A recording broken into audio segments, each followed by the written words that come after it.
I think still today, there are a lot of kids, and why I should say kids, there are a lot of people who are still taking this as a page which will pass away soon. But the sooner they realize that this is going to be the new normal and they better be prepared for it, the better it is going to be for their career prospects as well. Samir, I Yeah, come yeah. next to you, and my request will be that you have been interacting with a lot of stakeholders across government, across policymakers, across businesses. I will request you to share a few views, and also at the same time, also share with students that what are few of the silver lining which you see in this entire crisis which is there for the country. Over to you, Sami. Sure. Thanks, Subrat. Thanks. Hi, everyone. Uh, Samir, if you can be a little louder, please. I'm sorry. are you able to hear me now? Yeah, Is you're it much better? better now. Much better. Yeah. Thanks, Subrat. Thanks.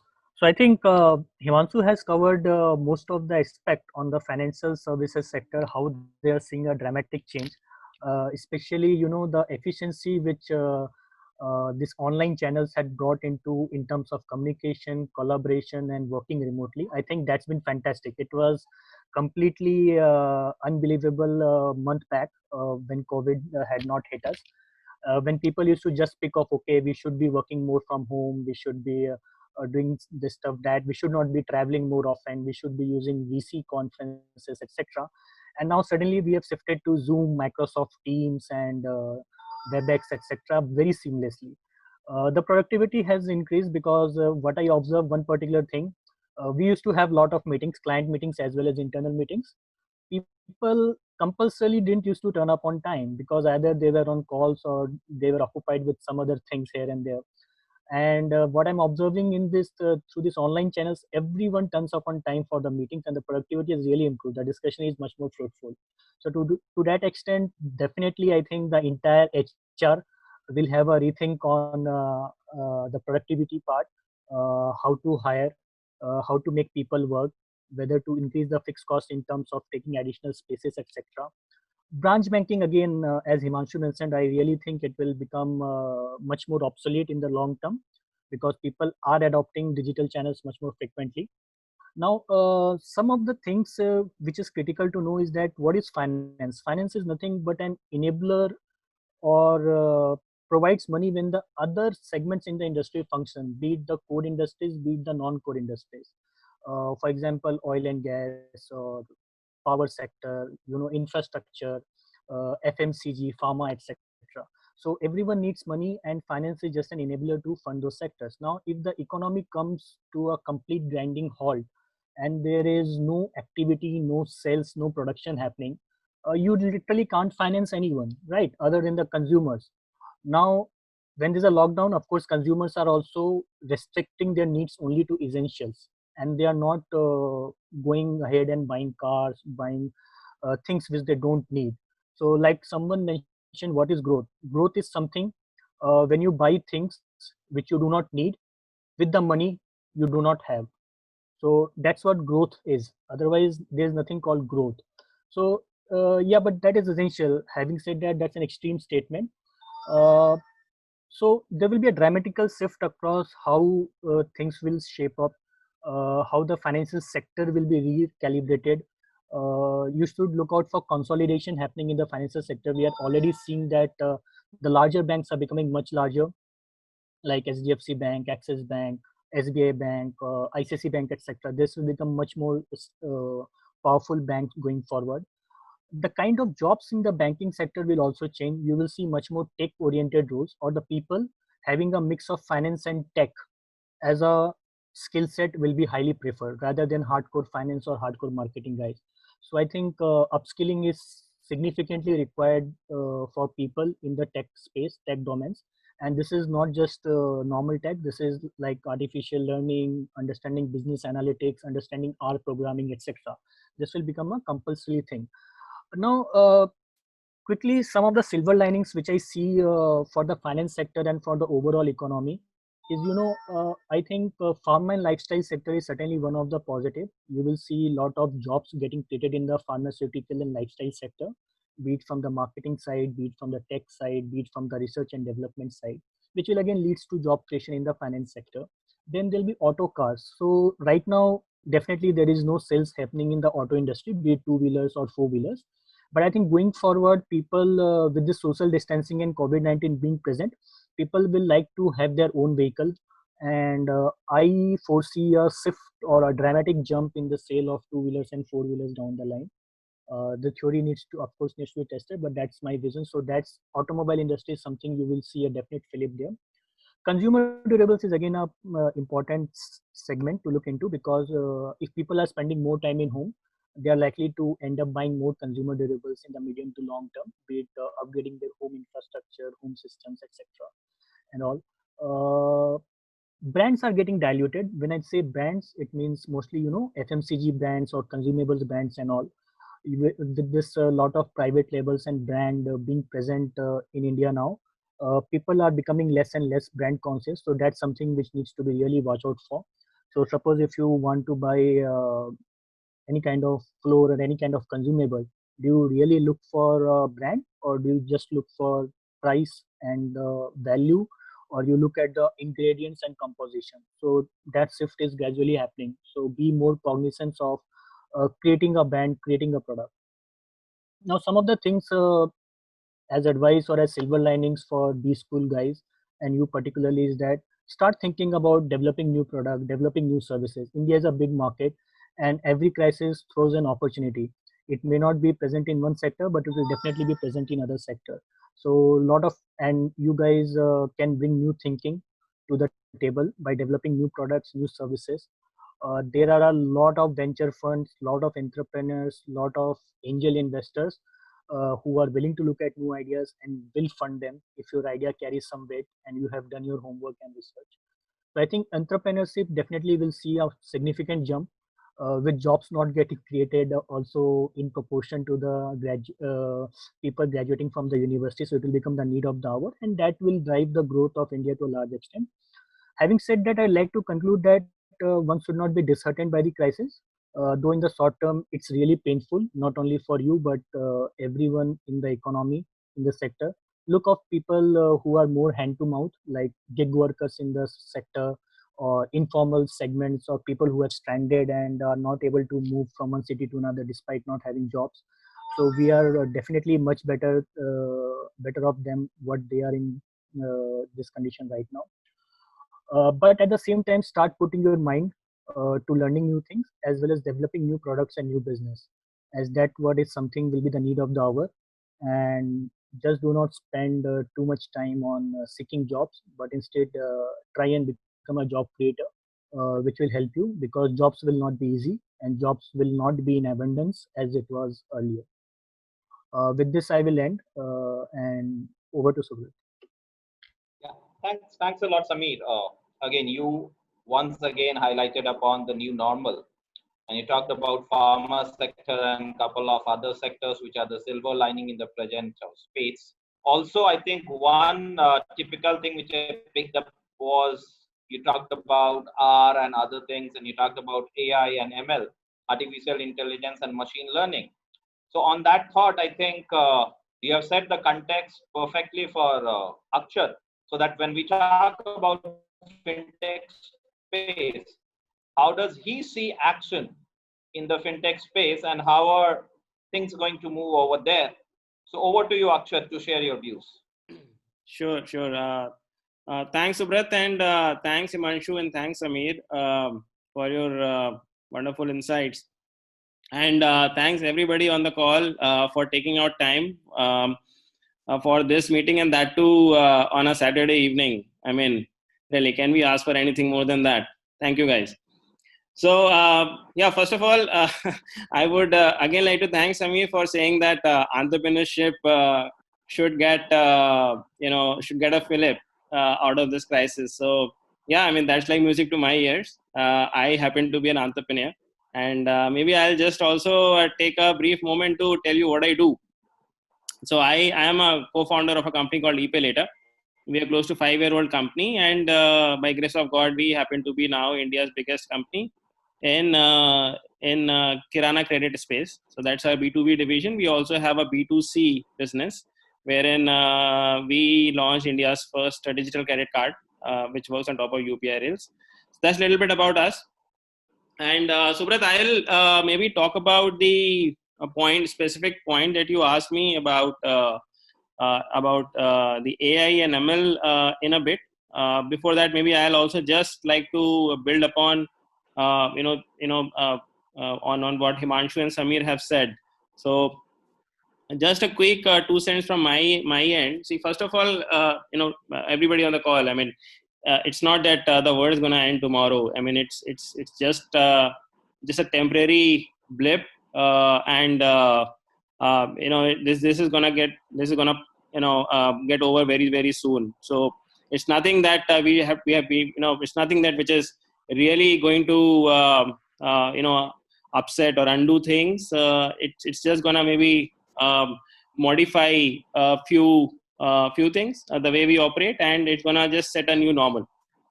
Yeah.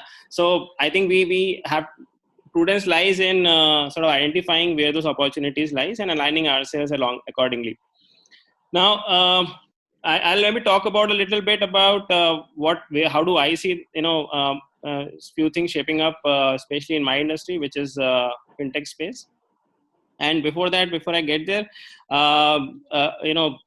again, this is again expanding on from one of the points which Samir mentioned. See, what you must realize is that finance or more specifically credit, I mean, not every time this is an end product in itself. Yeah, I mean, for example, if you talk about, let's say, a home loan, right? Home loan. Yeah, can you see me? Yeah, okay, you can see me now. So I was saying that think about this, right? Home loan is never an end product. Product is home. Yeah. Similarly, car loan is never the end product. The product is car. Education loan is not the end product. Product is education. Yeah. So you should always understand that credit always is very hard linked to commerce. Yeah. And now currently as we speak, and I think some of the things that we currently see are gonna sustain themselves for a long period of time. The reason being that the way we do commerce is changing. And why is that changing? Very quick reasons for that. One is there is a liquidity crunch in the market right now. Right? I mean, there is less liquidity in the market. Those who are traders, they have low working capital, so they are unable to invest in stocks, and that is doing part of the disruption. The other thing which is sort of disrupting the way the commerce used to happen is the supply chain have gotten disrupted because of the COVID crisis. As you know, I mean, when the lockdown got announced, there was initially a bit of confusion that whether stock will be allowed to be moved from one point to another, yes or no, and stuff. And thankfully, government has been very nimble-footed. They have moved fast, and now there's a lot of clarity, and stock is moving from one point to another. So the disruption that were happening in supply chain have been sort of elevated to a great extent. But as all said and done, there is still some disruption. The customers are not stepping out of their home for the right reasons, and nor are merchants able to send a sales team out in the market to solicit business. So that is disrupting the way people would solicit business.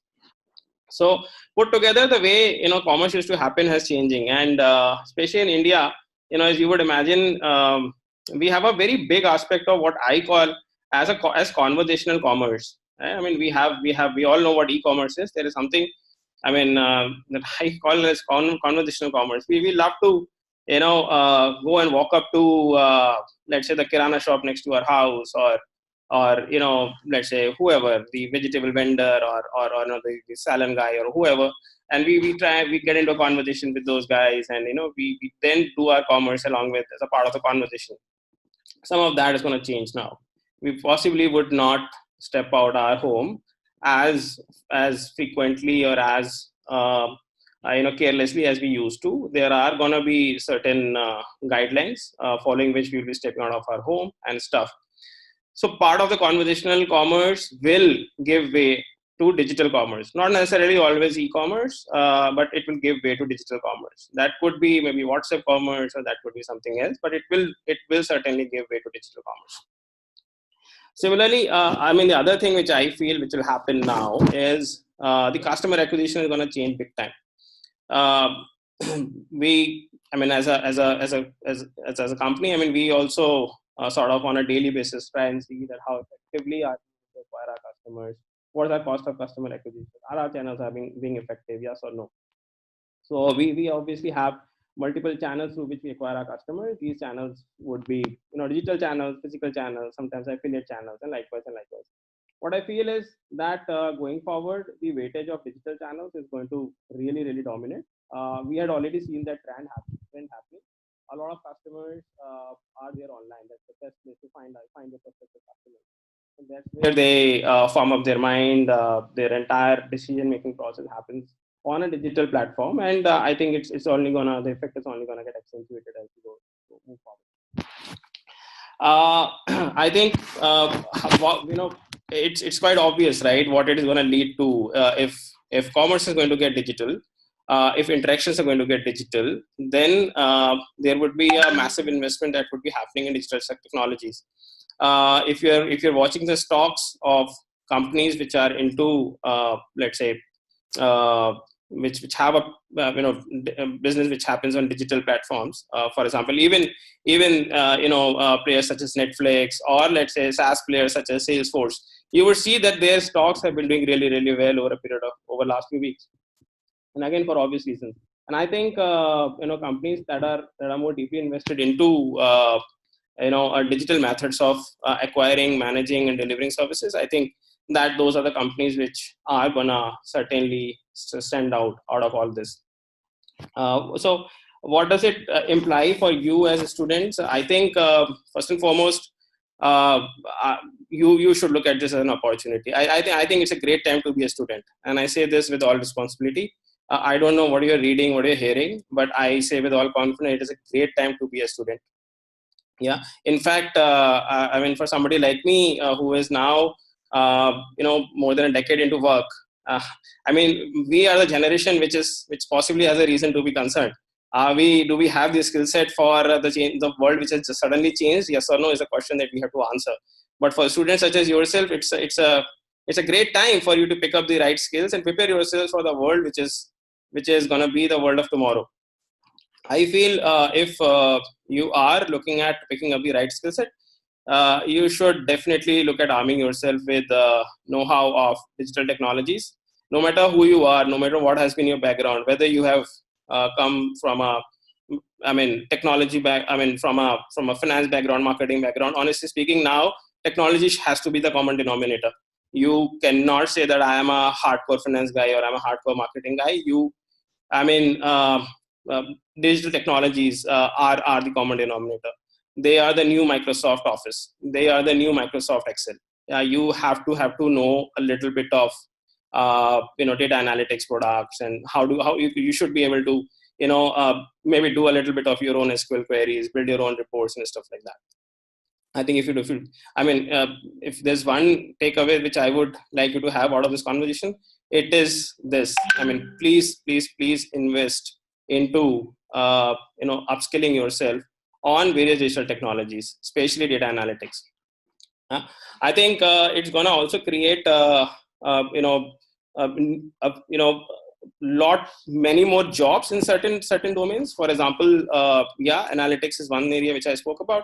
Secondly, I would also say that digital marketing is going to be another area which is going to see a huge momentum. I mean, we have, as a company, we work with a few digital marketing firms who are our partners, and all of them are like really, really busy right now, and we know why they are busy.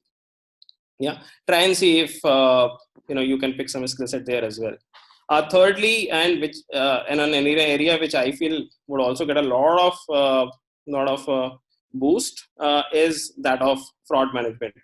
See, as technologies and as systems and as commerce and as transactions start moving online or digital, there has to be proportionate investment that needs to be made in ensuring that the systems are in the best of health, and there is I mean, they are devoid of any fraud or any bad behavior or anything of that sort.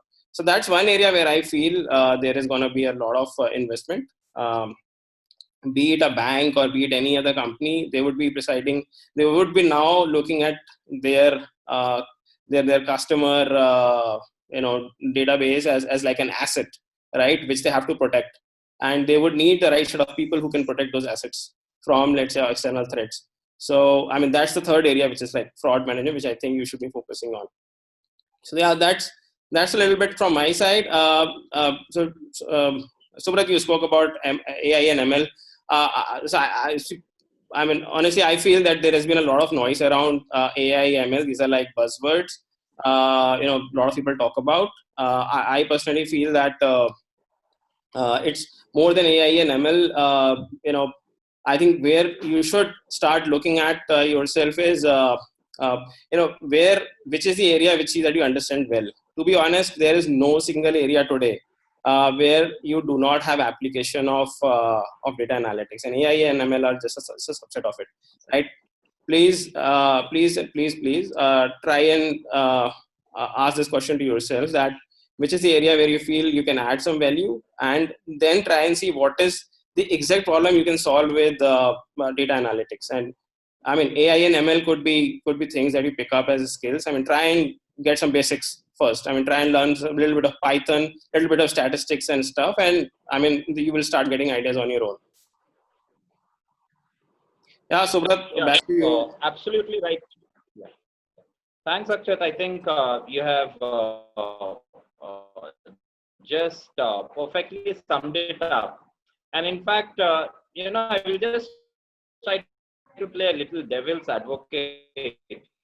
All of you talked about Python, R, but to all the students who are here, my humble advice to all of you is that even before you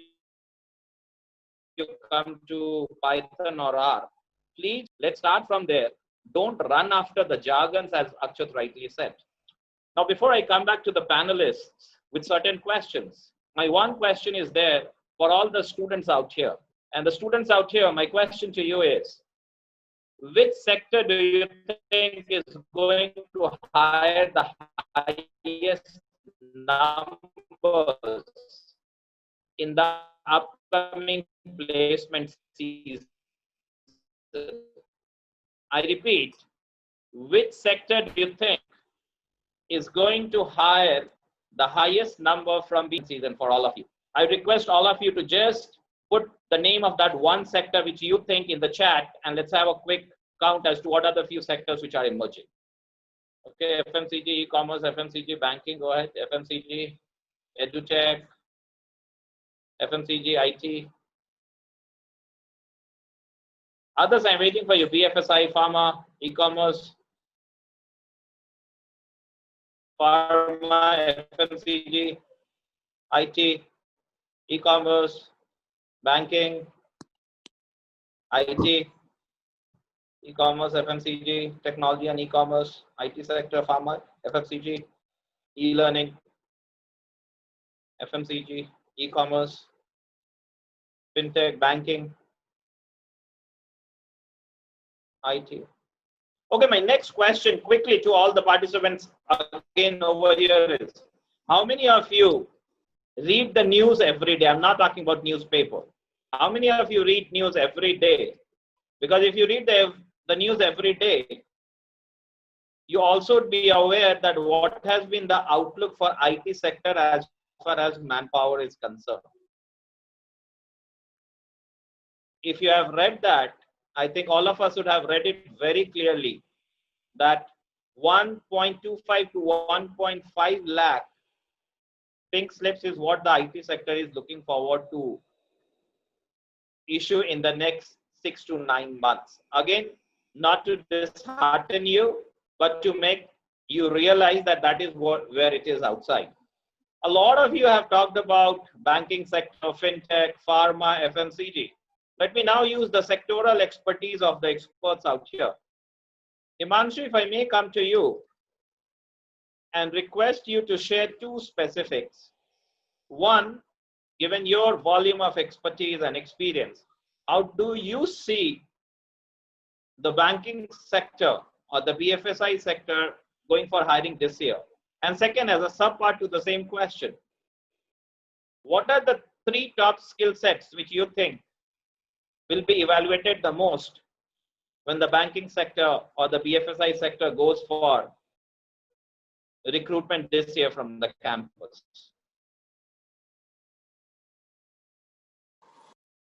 Am I audible? Yeah, you are, Himanshu. Okay, so Subrat, just to reconfirm, your first question was how many people do you think banking sector is going to recruit this year, right? No, I'm not asking about the specific numbers. Okay. What's the I'm outlook? just saying that as a broad perspective. Yeah. What is the outlook which on is there? hiring? Okay. And Okay. top Okay. 3 skill sets. Yes. Okay. See, sitting today, I can only comment that the near term to medium term outlook, is that hiring is going to remain muted.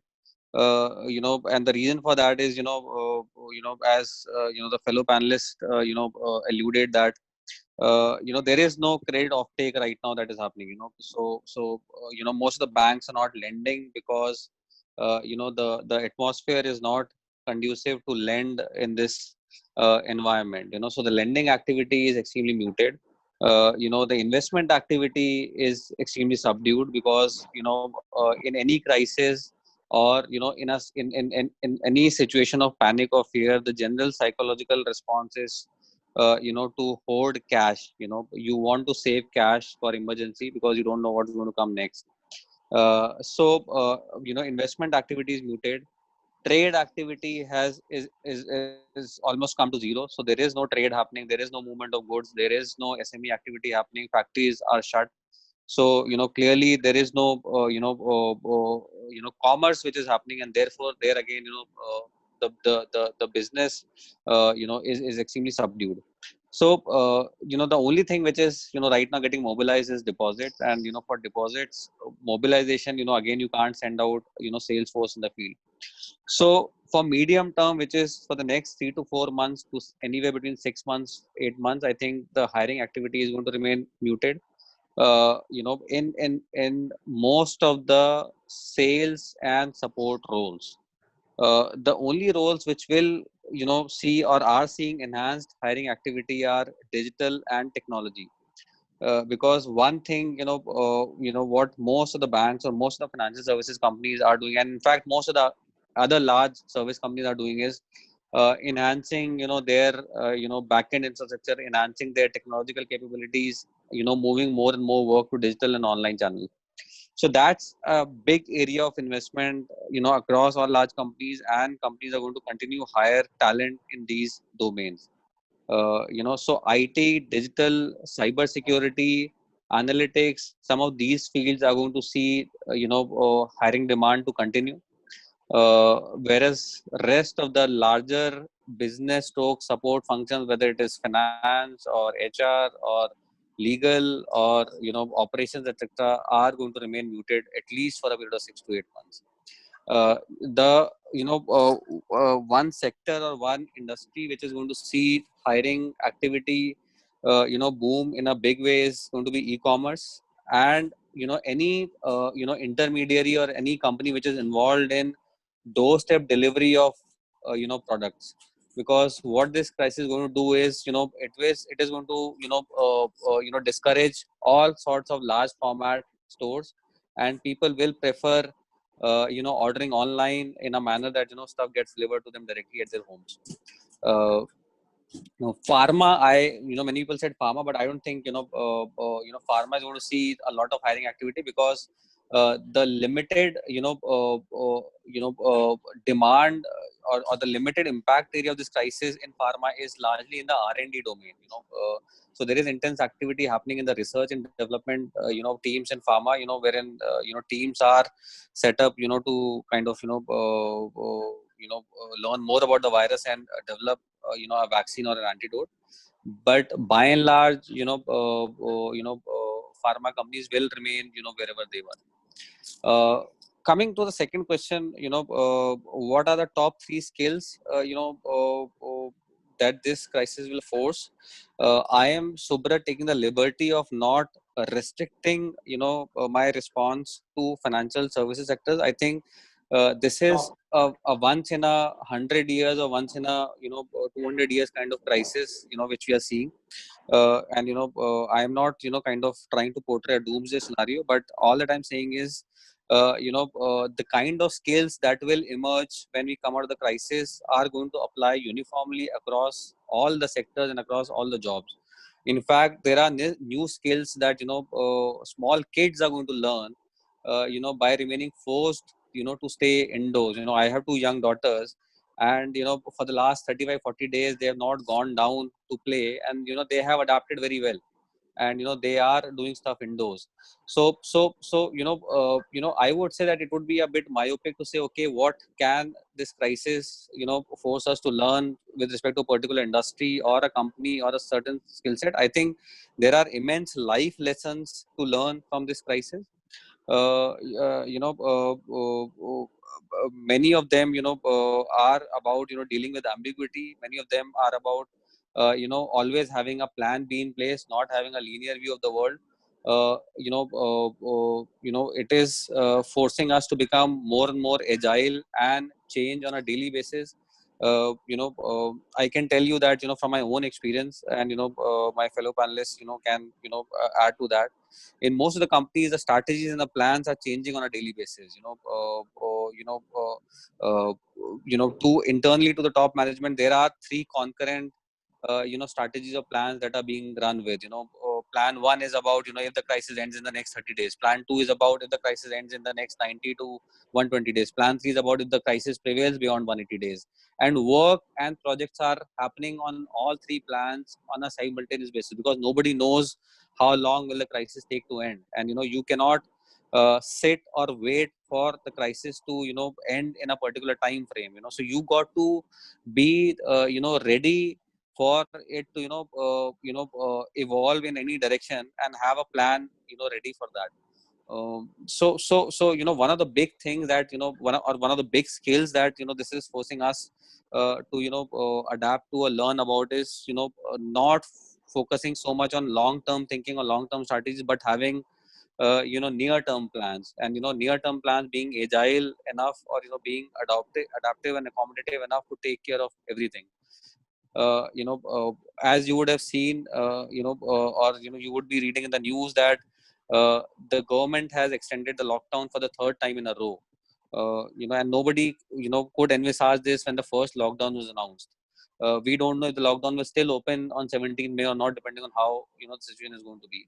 So I think the biggest lesson here is that we got to be prepared on a daily basis. We got to have plan B, plan C's ready for anything that we do.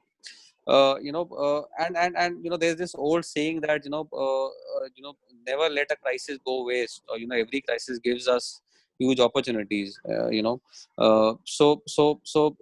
See it in a way that let's not apply old thinking patterns to this crisis and say, okay, what is going to emerge? Nobody knows what's going to emerge out of this, but let's focus on what we can do to ourselves to be better prepared when this crisis gets over. And there cannot be one single definitive answer for that. Nobody knows that answer. So I think focus on skills, focus on things that will remain relevant forever. Thinking critically, thinking innovatively, being amenable to change, dealing with ambiguity, dealing with uncertainty, quickly adapting to a changed setup, being resilient, failing repeatedly and getting up again and trying out new things. Some of these skills have remained relevant forever and will remain relevant even after the crisis. If I have to talk about functional skills, I think 2 or 3 skills which where the pace of change has grown exponentially or accelerated big time are digital stroke technology adoption. So I think this crisis has in many ways, in a place like India, has accelerated up pace of digital adoption by at least 7 to 8 years. So, on the other side of the crisis, when we emerge, I'm sure, in many ways that we work and deal and, go about your normal life, we would see at least, a 7 to 8 years of leg up, when normalcy returns, whether it is about, digital transactions, whether it is about how we, buy things, how we do shopping, so on and so forth. So difficult to predict right now, what will change how, but, for sure, this is going to change many things, in a permanent manner. One thing that, all youngsters will need to do is, continuously, learn from what is happening, continuously learn about new stuff that is happening. Do not remain super specialized, but, try and become, broader specialist. What that means is that, do not have a very thin sliver of, specialization, in your skill set, but build deeper specializations in at least 3 to 4 5, broader skill sets or domains, so that, you are hedging your risk appropriately. So yeah, so that's what, my take would be on this entire scheme of things. Thanks, Himanshu. In fact, one thing which is coming out from what Akshat, you, both of you have shared is that one way is that whenever you are looking at the skill set, you have to look at it also from a perspective of what is your understanding of the business. And unless and until understanding of business is there, no matter what skill set you develop, that in isolation is not going to help you. Second, you rightly pointed out towards the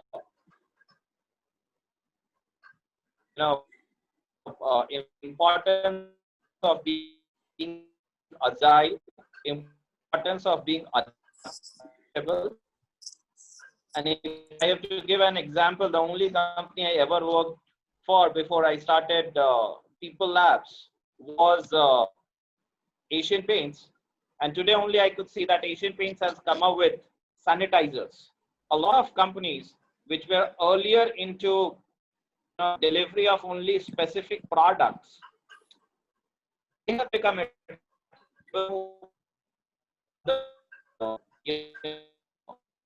of and that is how they are surviving, and that is how they are making their mark. So I think you are absolutely when you talk about agility, when you talked about adaptability, and when you also talked about, you and Akshat both talked about the business understanding. How do you see? Yeah. So one thing, Subrat. I hope I'm audible, Akshat. Subrat, am I audible? Yeah, please go ahead. Yeah. So just one last thing, one thing I think I missed, and I kind of landed on it, while you were summarizing. I think one very, very important thing, and I wouldn't want to call it a skill, but one very important perspective I would want to share with students is is the skill or the tendency to also unlearn what we have learned so far. What that means is that by the time this thing is over in the next 3 to 4 months, a lot of things that we would have read or studied in our MBAs or in our colleges, etc., will not remain relevant anymore. And the example that you gave of Asian Paints, that it's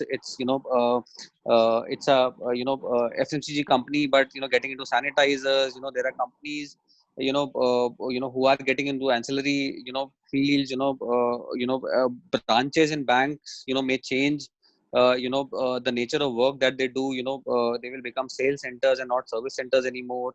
Oil going down to $9 is going to change the entire economics of oil, and then the entire economics around oil producing countries.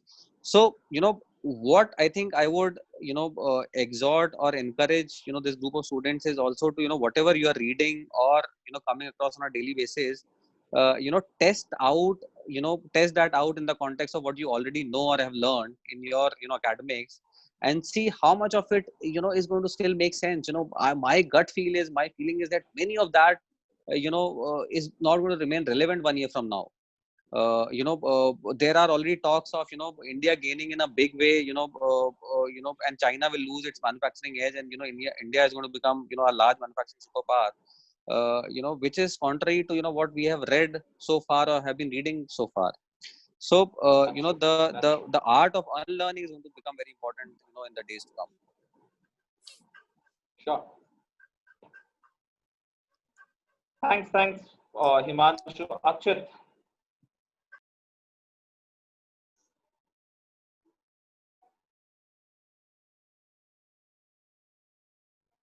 Akshat, unmute.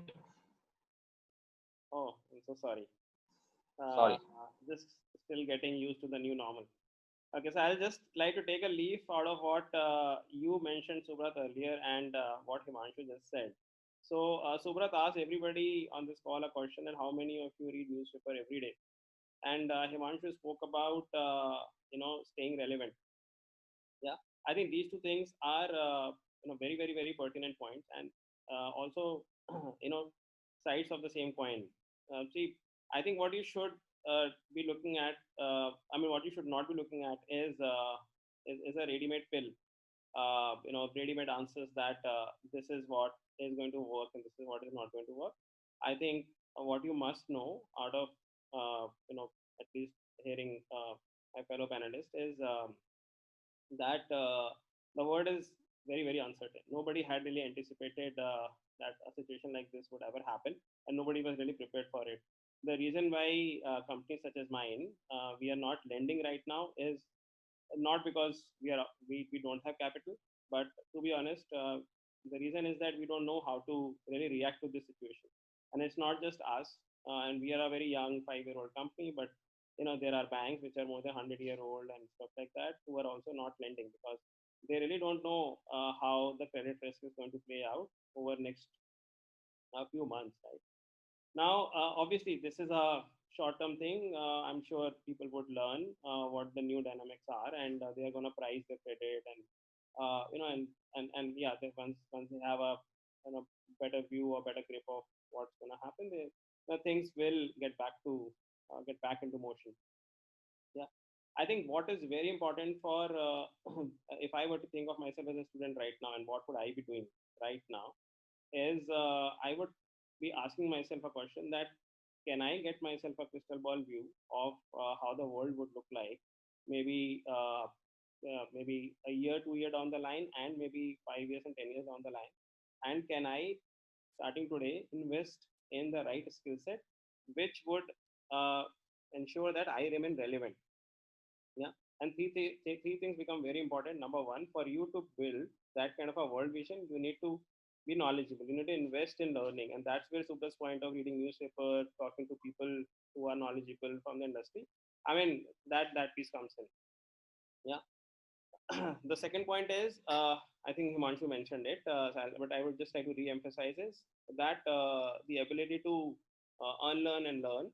So, like you rightly said, there's nothing which is permanent right now, and even if today something is absolutely relevant and the hottest thing, hottest skill in the market, for all you know, tomorrow it might not be, right? So, your ability to unlearn and learn becomes very very important, possibly the most essential skill that you should have right now.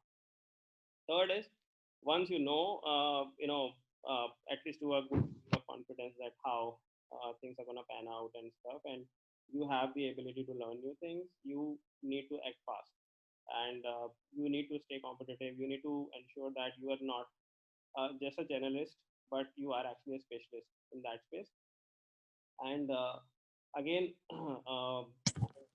you need to ensure that you know something like a back of your hand. I mean, companies are today willing to pay any kind of premium for the right skill set, but and I can possibly talk about our own decision making process as well. We are increasingly giving more weightage to the knowledge and skills than degrees. So we try and assess that how well equipped the person is, and thereby what is the potential contribution that person can make with his knowledge of his or her knowledge to the company, and accordingly we determine what is the kind of compensation we are gonna extend to that person. Degrees are good. I mean, that's not the end of the world. So that's what I would like to say. And please stay hungry. Akshat, if you can be a little louder, please. sorry, but Okay. You could hear me all this yeah, while. yeah, I'm, absolutely. Yeah. if you couldn't hear me all this while, I can repeat myself. No, no, that you were audible. Just now I interrupted you. I'm sorry. Please go ahead. No worries. I would just say, just stay hungry, guys. Stay relevant, and just be on top of your things. Make sure that you're working hard and you're working hard in the right direction. That's what is more important. And please ensure that you do not tell yourself that my education or whatever your MBA is going to end after, let's say, X number of months, and that's going to be end of my life as a student. It's not. It's definitely not. If you think like that, I think it's a recipe for disaster. Tell yourself that you are gonna remain a student till eternity. You have to continuously keep learning and upskilling yourself, and that's how things are gonna be. If you do that, I think you're just gonna be doing fine. It's like I said earlier. Personally, I know there are a few things that got disrupted, but I don't see this as any sort of a crisis or any sort of a you know.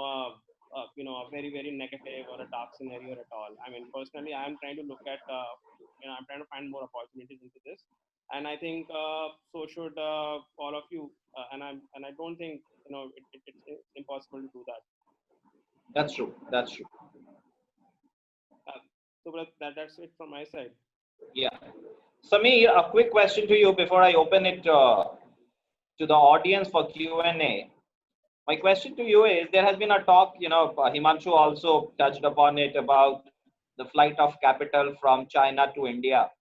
There is no second thought at this point of time that if I talk about global disposition towards China is definitely not very positive. But what I want to know from you, that do you actually see that at least to some 5-10% or 2% or some flight of capital from China to India will happen? And if that happens, what does it mean for Indian economy and the job scenario? Right. Sure, Subrat. So definitely, I think there is a global angst against China, especially from developed countries, towards this COVID-19 crisis and the upheaval it is causing to their economies and the deaths it's causing in all the countries. But let us understand, China is now one of the major powerhouses and is the only one who is challenging US on all fronts. So not going too much into political and other factors, I really feel it will be very difficult to confront China in a very very bigger way. Or many guys will have the capacity to do major flight of capital from China. It will happen to some extent, uh, certainly, and I think a lot of economies will benefit, including India. Now, whether it will be 2% or 5%, it will be too sooner to guess as of now. Apart from India, there are some major economies too, which have come up very well and are competing very well for this part of the manufacturing, outsourcing, and all within Southeast Asia and in Latin America, which is acting as a stiff competition to India. Finally, all said and done, if you look at the broader perspective, China still has the largest population in the world. They have a solid middle class consumers who is driving sales for a lot of products, be it Apple, be it Starbucks, etc. And China is one of the major consumers of those products. I think before anyone takes a knee-jerking steps, this is more like just show-offs which is happening in terms of flight of capital. It is still wait and watch for me to see how this unfolds. But I don't see a major flight of capital happening from China. Even if people outsource, they would like them to set up factory in their own countries and all. So let's see how this unfolds. But yeah, if India plays its card well and all, they can get a significant part of an additional capital, which can then flow into. That's right. In fact, now opening it for questions. There has been one question from Manmeet. You take that myself and not take it to the panelists over here. She has been talking about that the world is talking about economic slowdown and recession. And if the consumers would not have money to purchase or avail services, how can I become an entrepreneur? Dear Manmeet, what you need to understand is that it's not that the world is going to be over. People are still buying certain things. And if whatever business idea you come up with, it addresses those specific needs of the customers, you will always find takers for that. And that is where the real challenge of an entrepreneur will be, that how do I find that niche area, something which Akshat pointed again and again, that you have to find that niche where you can develop yourself, where you can offer the products, and that is where you will have a lot of opportunities if you work in those specific domains. We had also requested the participants to send their questions, and this question now, any one of you can take this up, Himanshu, Akshat, or Sameer. There is a new trend of certification these days, and with a lot of students in my LinkedIn list, my entire timeline looks filled with the certifications. My only question is, what is the real value of these certifications? Or do you think that more than certification, the industry is going to value what you have learned and not just get carried away by your CV? And the certifications, since we are talking about finance, let me divide them into two specifics. One is about 99.9% is going to be the online certifications. The other certification, which is in very much vogue these days, is about the CFA certification. So maybe any one of you can talk about the online certifications, and one of you or two of you can share your views about that CFA certification going hand in hand with MBA, and does that help, or what does it actually mean when the kids go out in the corporate world? Himanshu, Akshat, Sameer, anyone, it's open. Okay. Sameer and Himanshu, if I may go take this question to begin with. So, Subra, I think that's a great question and a very, very, again, pertinent one. I mean, like you said, even I feel that my LinkedIn is full of people doing certifications and yeah. So, but you're saying something? No, please go ahead. Yeah, so I was saying that, yeah, I mean, I very well relate to it. I see a lot of the certification on my LinkedIn as well. I think certifications are good. It tells me, if I look at somebody who has a few certifications, it tells me that the person has been he has at least taken an initiative to learn something new. However, it comes with a rider. I think I mean, for me, I would like to double click on the certification, and I would like to see that who is the a body who has issued that certificate, and I would like to sort of convince myself that the person has actually gotten a certificate after having acquired the desired skill set. Yeah, a certification in to me is like a surrogate to a skill set that the person is supposed to carry. And I mean, I would either convince myself by looking at the credentials of the company who issued that certificate, or by maybe putting a practical problem in front of that person and convincing myself that person has actually acquired skills which would allow that person to solve that problem using the skills. So that's how I would look at it. Yeah, so again, I think the summary is that not certificates but the skills.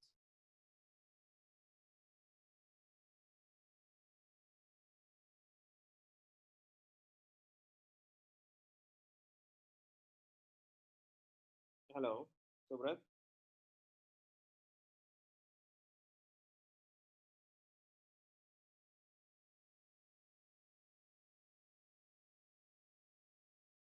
Okay, I don't know if I'm the you can guys can hear me. Can you hear me? Yeah, we can hear you, Akshat. I think Subrat's connection is weak. Okay, anyway, so while Subrat comes back, so anyway, just to summarize, that's what I was saying, that certifications is just a means. The end is the skill. Please stay focused on the end. Make sure that if you've taken a certification, you have also mastered the skill that you're supposed to acquire. On the other part of the question, I think Subrat had a specific question around CFA. Honestly, I don't know much about CFA, so I would rather defer that question to Sameer and Himanshu.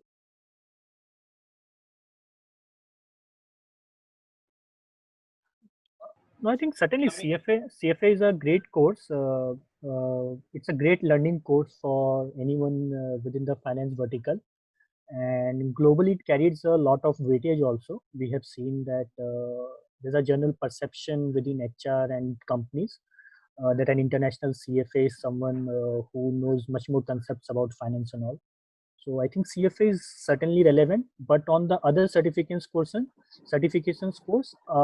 my only advice to all the people will be, please identify the relevant course. There are a whole lot of courses floating around. Do not waste your time, money, and resources learning just to put a course name or certification in your CV. Try and identify certain relevant course and add it to your CV, which enhances your skill sets and your relevance to the company you seek out to be working for. Himanshu, the final thoughts from you. On certification, Subrat? Yeah, certification and Okay. CFA. Okay, so see, as Sameer said, CFA I think is a great course, and there's a huge value of a CFA certification. Other than that, online certifications, e-learning certifications, etc. If I can talk as an HR practitioner, I don't think there is enough weightage given to that, or people are going to give enough weightage to that. So please do not do certifications just for the heck of collecting certifications, just for the sake of putting 5 bullet points in your CVs. I think what companies will look at, or will people or hiring managers are going to look at is whether the subject or the art or the skill or not. Nobody goes blindly by the certification. So I would rather hire a person who knows the stuff, and given a problem can solve it with whether the certification is there or not, as compared to a person who has 5 certifications but is not able to solve the problem when the interaction is happening. I am not a great fan of online certifications myself. I think there is a lot more learning available by observing what is happening around you, by joining the dots, by connecting the dots, by building your own independent line of thinking. If you want to learn a skill, learn it by practicing it, and learn it in a manner that if you are appearing for an interview, or if you are looking for a job prospect on that, you are able to solve complex problems on that particular skill. Certification in by itself, without knowing the thing, or the skill in depth, is meaningless. So as I think Sameer and Akshay said, please do not waste money on certifications. Please do not waste time just to collect certifications for the sake of showing that you have a number of certifications. But instead, pick up 1 or 2 skills and learn them by heart, and you should be able to solve problems on that. That's my take on the certification issue. Thanks a lot, Himanshu. One of the positives, if I look at of this entire COVID, is that I think the students really stand to benefit from it, because 3 experts sitting in 3 corners are able to join us on a Saturday evening for 1.5 hours, and the students from all parts of the country can benefit from it. I do not know whether the pre-COVID scenario would have given us the same amount of flexibility. As we come to the close of this session, how I wish that we could take few more questions. Unfortunately, the time does not permit us. On behalf of People Labs and the entire organizing team, I would like to thank wholeheartedly Himanshu, Sameer, and Akshat for sparing their valuable times. So Subrat, hello. Please go ahead, Himanshu. Yeah. So I'm sorry, since you're ending, I thought I'll just maybe add one line, Sure. to maybe bring in some positivity to all the young students who are there. So one of the very senior persons, who I closely work with, and know very well, made this statement saying that 2020 is going to be, I mean, and this he said in the context of school students or students who are entering class 11th or 12th or entering the first year of graduation, is the first time when probably for good 6 months or maybe even a year, people will not go to schools or colleges, which is going to be very, very different from, what has been happening for the last, maybe more than 100, 200, 500 years or so. And that I think is going to reflect or show in the way how this group of people, this bunch of people are going to change the world 10 years from now, and, maybe, the school education, the college education system, has, certain flaws and shortcomings, which by, virtue of this crisis, people who are not attending school or college this year, are going to shape up differently and are going to shape our worlds differently 10 years from now, so please do not be disheartened. Every crisis, presents or throws up new leaders. I'm sure a lot of you will learn differently from this crisis and will emerge as leaders in, in your own right. And the world will be watching for you, few years down the line, because all of you, are braving or fighting a crisis and then coming out successfully on the other side. So, if at all there is anything, as Subrata said, I think there is immense learning for all of you to derive out of this. And, please feel optimistic that, it's going to throw more opportunities than, threats for all of you. And it is going to breed and groom, a new set of leaders who have a different way of thinking than, many of the older people. Thanks, Himanshu. In fact, if I have to add my bit, which is there, my only one bit which I would like to add is, the oldies always take greater time to adapt. The youngsters are the nimble-footed who can adapt to the opportunities the fastest. So all the youngsters out here, I have no qualms in saying that it is going to be you people who will adapt the faster. The older generation may find themselves out of favor very soon. The future belongs to all of you. There is no second doubt about it. Once again, I thank all of you for joining.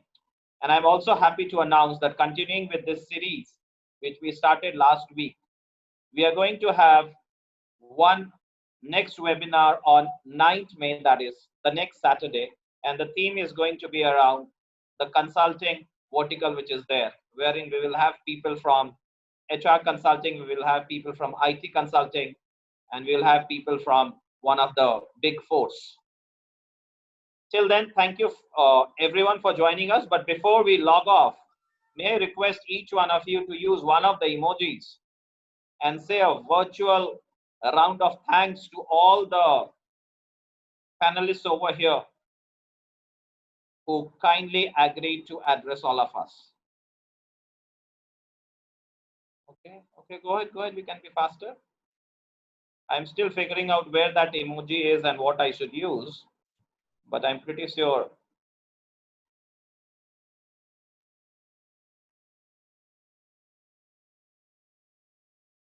Thanks, Akshat. Thanks, Amit. Thanks, Himanshu. Thank you so much. Thank you. Thanks, everyone. Yeah. Thank you. Thank you. Thanks, Subrat. Thanks, everyone. Yeah. Thank you, everyone.